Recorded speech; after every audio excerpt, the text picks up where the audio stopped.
আজকে রাতে মনে হলো একটু ফ্রায়েড রাইস করি। প্রত্যেক দিনই রুটি বা পরোটা, লুচি তো হয়, রুটিটাই বেশি হয়। তো ভাবলাম আজকে ওদের পছন্দের একটু রাইস বানাই। তো দেখো, চালটা ভিজিয়ে আমি ভাতটা করে নিয়েছি। আর আমি ওই গরম ভাতে একটু ঘি আর চিনি দিয়ে দিলাম, দিয়ে একটু নাড়াচাড়া করে রেখে দেবো। তাহলে ঘিটা আর চিনিটা বেশ রাইসের সাথে মিক্সড হয়ে যাবে। দেখো একদম গরম ধুমো উঠছে।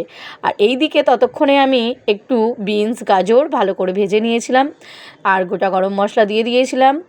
আর তার সাথে দিয়ে দিলাম একটু সয়া সস, ভালো করে নাড়াচাড়া করে, আর একটু নুন দিয়ে নাড়াচাড়া করে দিয়ে দিলাম আমি রাইসটা।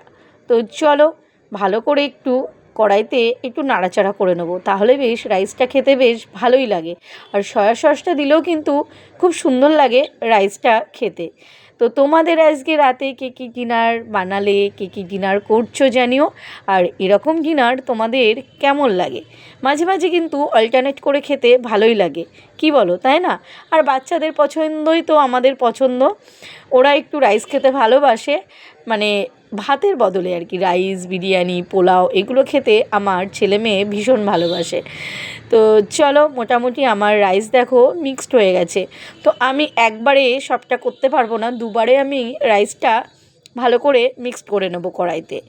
আর দেখবে রাইসটা না একটু এরকম ভাজা ভাজা করে মিক্সড করে নিলে না খেতে ভালো লাগে। তো আমি দুরকমভাবেই করি, কোনো দিন একভাবে মিক্সড করে নিই, আবার কোনো দিন একটু কড়াইতে ভালো করে এইভাবে একটু মিক্সড করে নিই। তো দুরকমই বেশ পছন্দ করে ওরা। এই দেখো ডিনার রেডি। ফ্রায়েড রাইস করেছি, সাথে স্যালাড, আর এই দেখো চিকেন কষা। তো এটাই আমরা রাতে ডিনার করবো আজকে। তোমরা কে কি ডিনার করলে জানিও।